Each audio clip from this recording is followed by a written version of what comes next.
하나님의 말씀 같이 한번 찾아보겠습니다. 요한복음 12장 12절 13절 말씀입니다. 은혜 받으실 하나님의 말씀 요한복음 12장 12절 13절 말씀. 우리 한 목소리로 같이 한번 읽어보도록 하겠습니다. 그 이튿날에 명절에 온 큰 무리가 예수께서 예루살렘으로 오신다는 것을 듣고 종려나무 가지를 가지고 맞으러 나가 외치되 호산나 찬송하리로다 주의 이름으로 오시는 이 곧 이스라엘의 왕이시여 하더라. 아멘. 우리 하나님의 말씀에 대한 우리의 고백, 우리 성경책을 가슴에 품고 같이 고백합니다. 주의 말씀은 내 인생의 빛입니다. 주의 말씀은 내 삶을 변화시킵니다.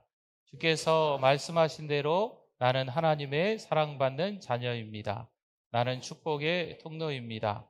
오늘도 주의 말씀에 내 마음의 문을 엽니다. 말씀하여 주옵소서. 듣고 깨닫고 말씀대로 살겠습니다. 아멘. 우리 잘 나오셨습니다. 우리 옆에 분들 앞뒤 분들 보시고 우리 반갑게 우리 인사 한번 하겠습니다. 잘 오셨습니다. 은혜 많이 받으세요. 네. 어쩌죠. 부담스러운 인사를 한번 해야 될 것 같습니다. 한 번 더 옆에 분에게 또 앞뒤 분들에게 내일 새벽에 만납시다. 네, 갑자기 목소리가 작아지는. 네. 세상 역사의 수레바퀴는요, 우연히 돌아가는 것처럼 보입니다. 과연 그럴까요? 우리가 아는 일, 때론 전혀 알지 못하는 여러 가지 일들이 벌어집니다. 하지만 분명 그 모든 역사를 움직이는 힘이 있습니다. 만왕의 왕이신 그분의 계획 속에서 움직이는 줄 믿습니다. 마틴 루터는요, 종교개혁을 일으킨 이후에 늘 극도의 염려와 정신적 고통을 당합니다. 그렇게 강심장은 아니었는데 어찌 해가지고 이렇게 되어버리는 건가 봐요. 일개 신부가 유럽을 장악하고 있는 교황청을 상대로 종교개혁을 일으키니 어마어마한 압력을 받는 거죠. 그게 한두 군데가 아니고 사방에서 공격을 하는 거예요. 그러던 어느 날 우연히 먹이를 먹고 나뭇가지에 편안하게 자고 있는 작은 새 한 마리를 보고 이 루터가 깨닫습니다. 저 작은 새는 내일 아침 먹을 것에 대해서도 내일 밤 잠자리에 대해서도 아무 걱정이 없구나. 새조차도 하나님께 모든 것을 맡기고 아무 염려 없이 자고 있는데 왜 나는 그토록 많은 걱정을 하고 또 했을까? 작은 새 한 마리를 돌보신다면 하나님이 그분의 자녀를 얼마나 아끼고 보호하시겠나? 이후 루터는 자신도 그 작은 새처럼 하나님을 믿고 모든 염려를 하나님께 맡기기로 결심합니다. 그렇게 루터는 하나님께 모든 것을 내어 맡깁니다. 그리고 하나님으로부터 용기와 힘을 얻게 되는 거죠. 마침내 교황청을 상대로 싸워 이김으로 종교개혁을 이루게 됩니다. 여러분, 세상의 모든 역사 가운데 어찌어찌해서 내가 좀 하는 게 있는가 보다. 내가 인생을 이만큼 살아보니까 내 노력이 참 가상하다. 내가 참 똑똑했구나. 이렇게 생각할 수 있는데 사실은 그렇지 않습니다. 모든 것을 저와 여러분은 하나님께 맡겨야 될 줄 믿습니다. 하나님 아버지를 신뢰하고 언제나 우리를 돌보시는 그분을 기억하면서 살아간다면 염려에서 자유로워지고 그때야 비로소 하나님께서 일하십니다. 이스라엘 백성이 출애굽을 앞두고 첫 유월절 이야기가 나오죠. 이스라엘 백성들은 문설주에 어린 양의 피를 다 이렇게 발라두고 그로 인해서 죽음에서 면하게 됩니다. 초기 유대교 역사에서는 이 출애굽의 전야를 기념하기 위해 예루살렘 성전에서 흠없는 1년생 어린 양 한 마리를 제사로 드리게 됩니다. 백성들의 죄를 구속하기 위해 죽어야만 했던 어린 양입니다. 고린도전서 5장 7절에서 이렇게 말씀합니다. 우리의 유월절 양 곧 그리스도께서 희생되셨느니라. 아멘. 예수님께서 자신의 죽음을 통해 인류를 죄의 속박에서 풀어주십니다. 하나님의 죄 없는 어린 양이라는 거지요. 요한복음 1장 29절에서 이렇게 말씀이 이어지죠. 보라, 세상 죄를 지고 가는 하나님의 어린 양이로다. 아멘. 예수님은 전날 베다니 시몬의 집에서요 만찬에 참석하시고 아침 일찍 나서십니다. 어디로 향하셨을까요? 예루살렘입니다.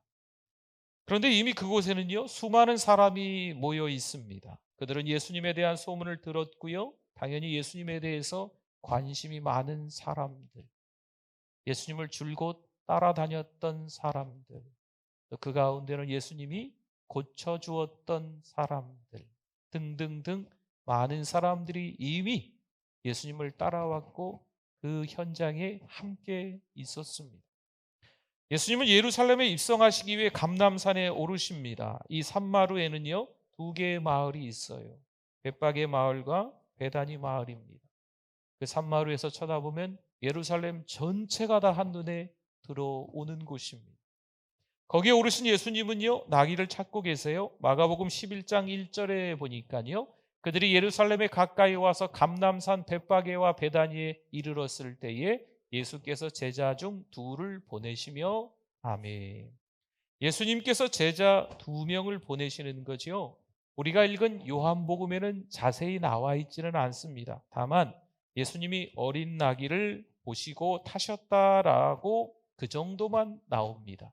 하지만 마태, 마가, 누가복음 이 세 사람의 관점에는 조금 더 자세하게 기록이 되어 있습니다. 누가복음 19장 30절을 한번 보면요, 이르시되 너희는 맞은편 마을로 가라. 그리로 들어가면 아직 아무도 타보지 않은 나귀 새끼가 매어 있는 것을 보리니 풀러 끌고 오라. 아멘. 그런데 왜 하필 여기서 나귀 새끼가 등장하게 될까요? 이것은 하나님의 계획이 성취되었음을 볼 수 있습니다. 예수님이 예루살렘에 입성하시기 520년 전에 성경은 이렇게 기록합니다. 스가랴서 9장 9절 말씀인데요. 시온에 따라 크게 기뻐할지어다. 예루살렘에 따라 즐거이 부를지어다. 보라, 내 왕이 내게 임하시나니 그는 공의로우시며 구원을 베푸시며 겸손하여서 나귀를 타시나니 나귀의 작은 것 곧 나귀 새끼니라. 아멘. 이 예언이 오늘 성취되는 겁니다. 그래서 예수님이 지금 나귀를 찾고 계세요. 마태복음 21장 3절 말씀에 만일 누가 무슨 말을 하거든 주가 쓰시겠다 하라. 주가 쓰시겠다 하라. 그리하면 어떻게 할까요? 즉시 보내리라 하시니. 아멘. 주가 쓰시겠다 하라. 이게 무슨 말일까요? 바로 예수님께서 그 나귀의 주인이라는 겁니다. 제자들은 마을에 가서 정말 깜짝 놀랐어요. 예수님께서 말씀하신 대로 정말 그 마을에 들어갔더니 나귀 새끼가 있습니다. 주인이 왔을 때 예수님께서 하라고 하신 대로 말하게 돼요. 주가 쓰시겠다. 그러자 그 주인이 선뜻 승낙하고 자기의 어린 나귀를 내어주는 거죠. 성도 여러분, 주님은요 나귀의 주인일 뿐만이 아니고 우리 인생의 주인이신 줄 믿습니다. 왜일까요? 왜 예수님은 모든 것을 다 그렇게 잘 아실까? 누구실까요? 하나님의 아들이시기 때문입니다. 이 땅에 오셔서 하나님의 구원 계획을 성취시키는 분, 우리 예수님이신 줄 믿습니다. 예수님은 우리의 구주이시고요, 우리 죄의 문제를 해결하신 메시아로서 오셨습니다. 나귀 한 마리도 쓰실 계획을 갖고 계시는 주님입니다. 그렇다면 겨우 나귀 한 마리에 대한 계획이 있으신데 우리 인생에 대한 놀라운 계획이 있으실까요? 없으실까요? 당연히 있으시지 않겠습니까? 우리는 그저 이 땅에 우연히 던져진 존재가 아닙니다. 왜 하필 이 가정에 태어나서, 왜 하필 이 공동체에 있어서, 왜 하필 등등등 여러 가지 험한 꼴을 내가 당하나, 어려운 고난을 당했나 이렇게 생각할 수 있지만 아닙니다. 그렇다고 단순히 세속적인 어떤 성공을 해야 된다라고 지금 말씀드리는 것은 아니에요. 다른 사람보다 더 잘 돼야 된다, 그런 수준으로 말하는 것도 사실은 아닙니다. 창조하신 하나님께서 나를 위해 가지고 계시는 계획, 그 계획 가운데 오늘 우리의 삶이 그분의 뜻을 이루어가고 있느냐, 이것이 중요합니다. 나귀 한 마리에 대한 하나님의 계획 뿐만 아니라 우리 인생에 대한 하나님의 계획, 그리고 그 계획 속에서 내가 주님의 뜻을 이루어 드리기 위해서 어떻게 지금 살아가고 있느냐, 이것이 중요하다라는 말씀입니다. 사랑하는 성도 여러분, 하나님이 내 인생 전체의 왕이신 줄 믿습니다. 하나님의 의도대로 내 인생이 쓰여지고 있어야 하는 것이요, 여러분, 내 뜻이 아니라 하나님의 뜻이 중요한 겁니다. 이스라엘 백성들이 광야를 지나고 있었는데요, 어느 날 하나님과 모세를 원망합니다. 먹을 것도 없고 물도 없으므로 원망과 불평을 마구마구 쏟아냅니다. 그러자 하나님께서 불뱀을 보내 백성들을 물어서 죽게 하셨어요. 그런데 여러분, 다른 때는 없었던 불뱀과 전갈이 나타난 걸까요? 갑자기 등장하여 불평하는 이스라엘 백성들을 물어 죽인 게 맞겠습니까? 아닙니다. 여러분, 그곳에는 이미 불뱀이 많이 있습니다. 많이 있을 수밖에 없는 광야에 이스라엘 백성들이 놓여 있는 거예요. 단지 하나님의 은혜로 그것들을 늘 하나님이 막고 계셨던 거죠. 이스라엘 백성들의 가는 길에 구름 기둥과 불 기둥으로 앞서 인도하시며 사나운 것들로부터, 위험한 것들로부터, 그 위기들로부터 하나님이 다 보호하시고 막고 계셨던 겁니다. 하나님의 은혜가 있었기 때문에 이스라엘 백성들이 보호받고 있었던 거죠. 오늘 나의 생명이 유지되는 것이 내 힘으로 되는 걸까요? 아닙니다. 여러분, 이 땅에 얼마나 많은 나라들이 있습니까? 그리고 그 나라 가운데 얼마나 많은 사람들이 살고 있을까요? 여러분, 이런저런 이야기들을 들어보면요, 세계 도처에서 정말 많은 사람들이 돌아가시고 많은 사람들이 다칩니다. 정말 생각할 수 없었던 자연재해가, 아니면 어떤 전쟁이, 기아로 등등 여러 가지 일로 인하여서 사람들이 죽게 되기도 하고 또 병들고 또 다치기도 하는 일들이 너무나 많이 있습니다. 그러나 오늘 종려주일에 오늘 우리는 이렇게 교회에 와서 편안히 예배를 드리고 있어요. 내가 건강관리를 잘해서, 내가 운전을 잘해서, 내가 이 땅을 가장 지혜로운 방법으로 계획을 세워서 잘 살고 있으니까 오늘 이렇게 교회에 왔겠거니 생각하십니까? 그렇지 않습니다. 주님의 은혜가 있기 때문인 줄 믿습니다. 머리에 실핏줄 하나 터지면요, 우리는 거동을 할 수 없어요. 우리가 가진 건강과 모든 것이 주님의 것이며 주님의 은혜가 있기에 여러분 유지가 되고 있는 겁니다. 어떠세요? 혹여 우리 삶이 허무와 갈등에 가득 차 있습니까? 고뇌에 찬 인생을 허우적거리며 살아가고 계십니까? 어찌어찌해서 나만 이렇게 왜 하필 어려운 고통을 겪고 있는지, 왜 나에게만 이런 시련이 찾아왔는지 너무 허무하다, 인생 무상이다, 이런 생각에 빠져 계십니까? 요한복음 10장 10절에서 이렇게 말씀을 합니다. 도둑이 오는 것은 도둑질하고 죽이고 멸망시키려는 것뿐이요. 같이 한번 읽어볼까요? 내가 온 것은 양으로 생명을 얻게 하고 더 풍성히 얻게 하려는 것이라. 아멘. 주님께서 이 땅에 오신 이유가 뭐라고요? 우리의 삶을 풍성하게 만들어주시기 위함이다 말씀합니다. 허무와 갈등에 가득 찬, 고뇌에 찬 인생을 허우적거리며 사는 걸 주님은 원하신다? 원하시지 않습니다. 여기에 마이크가 있습니다. 지금 제가 차고 있는 것도 마이크이긴 하지만 이 마이크가 쓸데없이 버려지는 것보다 쓰임 받는 게 낫지 않겠습니까? 어디에서 쓰임 받으면 좋을까요? 노래방, 네, 흥청망청 마시고, 네, 춤추고 노래하고, 넥타이도 이렇게 좀 매서 머리인가요? 머리에 좀 매고 막. 저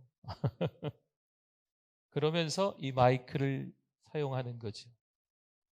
거기에서 쓰임 받는 마이크, 아니면 오늘 이처럼 교회에서 기도하고 찬양하고 하나님의 말씀을 전하는데 쓰임 받는 마이크.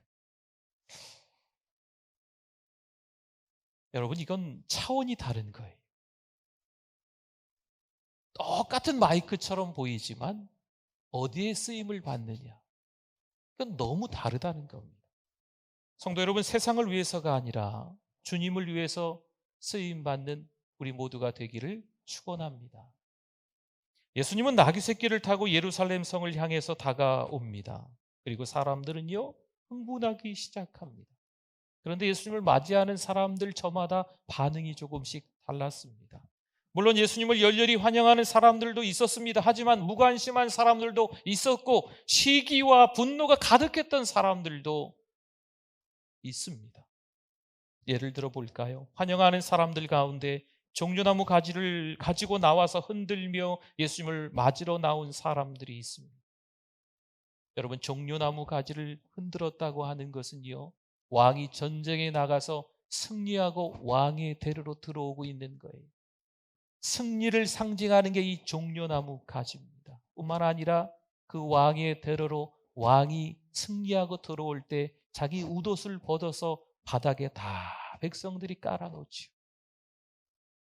왕에 대한 기대가 가득한 예루살렘 군중들의 모습, 이것과 흡사하게 예수님이 들어오시는데 종려나무 가지를 흔들고 자기의 웃옷을 벗어서 이 바닥에 다 내려놓는 거죠. 그리고 드디어 찬송 소리가 터지기 시작합니다. 마가복음 11장 9절에 앞에서 가고 뒤에서 따르는 자들이 소리 지르되 뭐라고요? 호산나, 찬송하리로다, 주의 이름으로 오시는 이여, 아멘.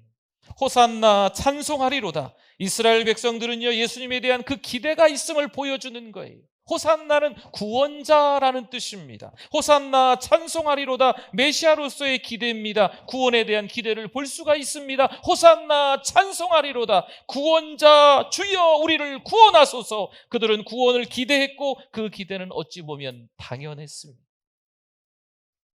그런데 그들이 원하는 구원은 무엇일까요? 그들은 왜 종려나무 가지를 흔들며 예수님을 그렇게 열렬히 환영하고 있는 걸까요? 사실 그들이 지금 로마의 지배를 받고 있습니다. 그렇기 때문에 그들이 원하는 구원은요, 로마 정권을 부수고 자유를 줄 수 있는 정치적인 메시아를 기대하고 있습니다. 또한 어떤 사람들의 환영은요, 두려움이 없어 보입니다. 전쟁에서 큰 승리를 하고 입성하는 왕이 있어요. 그 왕은 금관을 쓰고 칼을 차고 말을 타고 들어오겠죠. 감히 쳐다보기도 어렵겠죠. 위풍당당한 모습으로 그 왕의 대로로 나타나겠죠. 예수님을 환영하는 많은 사람들의 행동이 마치 이렇게 승리하고 돌아오는 왕을 맞이하는 것처럼 보입니다. 이 사람들은 전혀 예수님을 환영하고 맞이하는 데 있어서 두려움이 없어 보입니다. 누가 뭐라 하던 우리는 왕이신 예수님을 환영하겠다.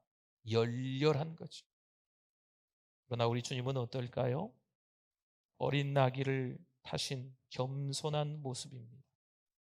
예수님은 그렇게 우리에게 오셨습니다. 우리를 건지시기 위해 우리 자리까지 내려오셔야만 했습니다. 성육신, 인카네이션이라고 하지요. 하나님이시지만 우리를 구원하시기 위해 자기를 비우시지요. 종의 형체를 가지시고 사람의 모습으로 나타나셨습니다. 십자가에서 죽기까지 복종하셨습니다. 예수님은요, 낮아지시고 우리를 더 높여주시는 겁니다.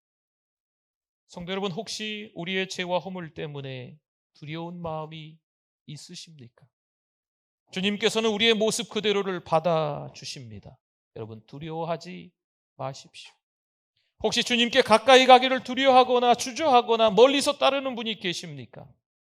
여러분, 그분은 겸손한 모습으로 우리를 찾아오셨고 언제든지 우리를 따뜻하게 그 넓은 품으로 맞아주시는, 안아주시는 분인 줄 믿습니다. 저와 여러분이 그 예수님을 닮기 원합니다. 여러분, 예수님처럼 겸손하고 온유하며 인내하실 수 있기를 바랍니다. 요즘 하나님께서 우리 마음을 들여다 보신다면 어떠실까? 한번 여쭤보고 싶습니다. 하나님이 우리 마음속을 들여다보면 기뻐하실까요? 아니면 우리의 불신앙 때문에 슬퍼하실까요? 오늘 이 시간 도전합니다. 만약 우리의 가슴 한 구석이라도 어두운 구석이 있다면 오늘을 또 한 주간을 그냥 흘려보내지 마시고 회개하실 수 있기를 바랍니다. 미워하고 시기하는 마음, 서운한 마음이 있다면 예수님의 사랑으로 용서하실 수 있기를 바랍니다. 고린도후서 5장 17절에서 이렇게 정확히 말씀합니다. 같이 한번 읽어보겠습니다. 그런즉 누구든지 그리스도 안에 있으면 새로운 피조물이라 이전 것은 지나갔으니 보라 새 것이 되었도다. 아멘. 우리의 영혼이 새로워지고 깨끗해지며 주님께서 주시는 죄 사함으로 예수 그리스도와 하나가 되실 수 있기를 바랍니다. 두려워하지 마세요. 주님은 우리를 위하여 십자가에서 돌아가셨습니다. 그래서 우리의 죄 문제를 해결하셨습니다. 또한 우리의 영원한 길로 인도하시는 분이십니다.